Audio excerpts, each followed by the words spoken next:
अस्सलाम वालेकुम दोस्तों, मेरा नाम डॉक्टर अली है और आज की इस वीडियो में हम ड्राइव करने जा रहे हैं इक्वेशन ऑफ कंटिन्यूटी को। तो आज के इस लेक्चर को शुरू करने से पहले आपसे एक मर्तबा रिक्वेस्ट करेंगे कि अगर आपने अब तक हमारे इस चैनल को सब्सक्राइब नहीं किया जो कि सिंध बोर्ड टीचिंग के नाम से है, तो काइंडली आज ही आप हमारे इस चैनल को सब्सक्राइब करें और साथ ही साथ बेल आइकन को लाजमी क्लिक करें ताकि हमारी अपलोड करदा तमाम इंपॉर्टेंट वीडियोज़ की नोटिफिकेशन आपको रिसीव हो सके। तो आइए हम स्टार्ट करते हैं। सबसे पहले introduction.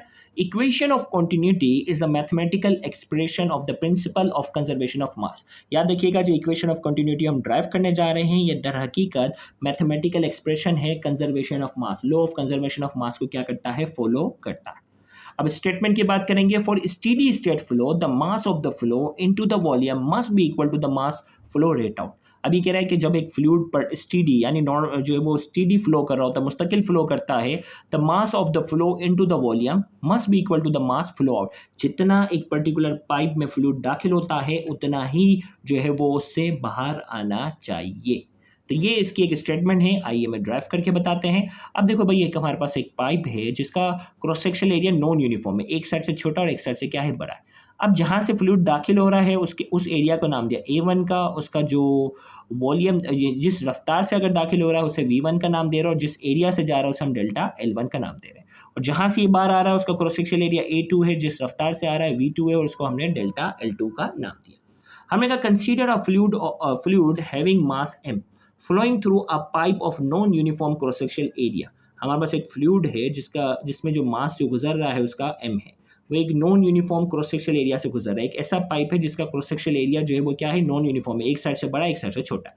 The fluid of same mass m is flowing steadily between two cross sectional area A1 and A2 where A1 greater than A2। अब ये जो फ्लूइड है उसका मास जो है वो m के बराबर है और ये क्या कर रहा है, इस फ्लोइंग स्टीडली, मुस्तकिल जो है वो यूनिफॉर्म स्पीड के साथ जो है वो आगे जा रहा है to cross sectional area A1 और A2 से, यहाँ तक कि A1 का क्रॉस सेक्शनल एरिया ज़्यादा और A2 का क्या है, कम है। Distance travel by fluid in a very small time delta T where it flow a. अब देखो, जिसने जो छोटा डिस्टेंस जो किया था ना डेल्टा L1, तो डेल्टा L1 किसके बराबर है, V1 delta T. Velocity multiply by time किसके बराबर होता है, डिस्टेंस के। ये यहाँ तक आ गया इक्वेशन में। जबकि वॉल्यूम की अगर मैं बात करता हूँ, वॉल्यूम बराबर होता है the volume of fluid flow through A1 at time delta t. Volume जो है वो किसके बराबर होता है, लेंथ मल्टीप्लाई बाय एरिया। जबकि लेंथ किसके बराबर है, V1 अपॉन T1। तो मैं लेंथ की जगह रखा, देखो एरिया अपनी जगह पे ले लिया, L1 की जगह मैंने रखा V1 डेल्टा टी, L की जगह आ गया। ये हमारे पास हो गई equation number 2।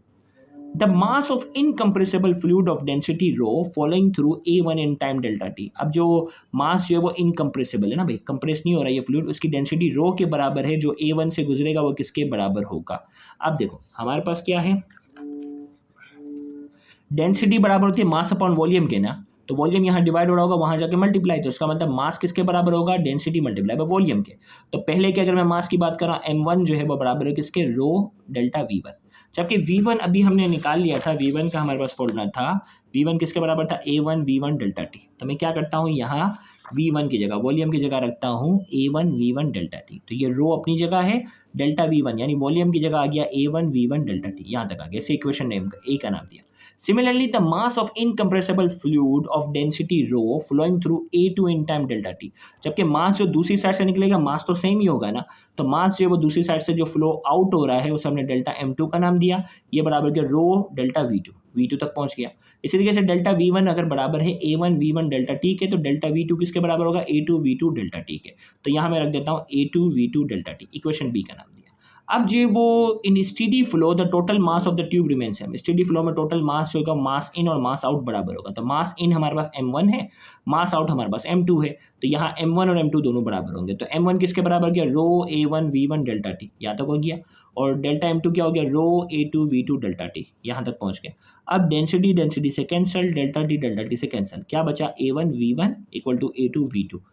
This is the equation of continuity for steady flow of incompressible fluid. और इस इक्वेशन को हम नाम देते हैं इक्वेशन ऑफ कंटिन्यूटी का हम नाम देते हैं। इनकम्प्रेसिबल फ्लो किसी पाइप से गुजर रहा होता है तो उसको सॉल्व करने के लिए इस इक्वेशन का इस्तेमाल होता है, इसे इक्वेशन ऑफ कंटिन्यूटी का नाम देते हैं। अब इस इक्वेशन को कंक्लूजन की तरफ अगर मैं लेके जाऊँ तो ये फॉर्मूला ऐसे एडजस्ट हो सकता है ना। अब देखो, V वाली चीज़ों को एक तरफ करो, A वाली चीज़ों को एक तरफ करो। A2 यहाँ मल्टीप्लाई वहाँ आ गया, V1 यहाँ मल्टीप्लाई वहाँ आ गया। तो A1 अपॉन A2 बराबर है V2 अपॉन V1, यहाँ तक हो गया। फिर इसी तरीके से यहाँ हम बात करते हैं the speed of fluid through any pipe is inversely proportional to the cross sectional area of the pipe. अब स्पीड ऑफ फ्लूइड हमारे पास जो है any pipe is inversely proportional to cross, देखे A1 यहाँ है तो V1 यहाँ, A2 यहाँ है तो V2 यहाँ, तो कौन सा रिलेशन है? इनवर्स रिलेशन है। इनवर्स रिलेशन, डायरेक्ट रिलेशन में क्या होता है? A1 यहाँ होता है, V1 यहाँ होता है, तो डायरेक्ट रिलेशन होता है, लेकिन ये क्या है? Inverse relation. तो यहाँ ये कह रहा है the speed of fluid through any pipe is inversely proportional to the cross sectional area of the pipe. किसी भी पाइप से गुजरने वाला जो फ्लूइड होता है उसकी जो स्पीड होती है वो इनवर्सली प्रोपोर्शनल किसके है? क्रॉस सेक्शनल एरिया के। जितना बड़ा क्रॉस सेक्शनल एरिया होगा स्पीड उतनी कम होगी, जितना छोटा क्रॉस सेक्शनल एरिया होगा स्पीड क्या होगी? उतनी ज़्यादा होगी।